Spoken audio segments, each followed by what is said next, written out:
Hi good morning. मध्ये काही दिवस मिनी व्लॉग अपलोड केला नव्हता. त्याचं कारण मोबाईलचा थोडा प्रॉब्लेम झाला होता. त्यामुळे आज खूप दिवसांनी पुन्हा एकदा व्हिडिओ काढते.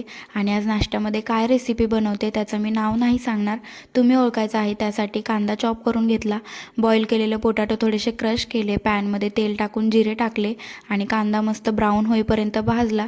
त्यानंतर त्याच्यामध्ये सगळे मसाले टाकले, लाल तिखट, मीठ, धनेपूड, ओवा आणि नंतर बटाटा टाकून मस्तपैकी मिश्रण तयार केले. त्यावरती थोडी कोथिंबीर टाकली आणि हे सगळं तयार केल्यावरती तुम्हाला कळलंच असेल मी काय बनवते. तर मी बनवणार होते आज आलू पराठा.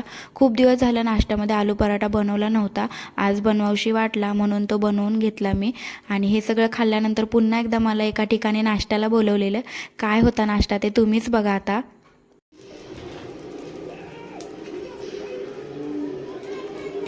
वासावर मांजर येते तशा हे आलेल्या आहेत बघा नाश्ता करायला.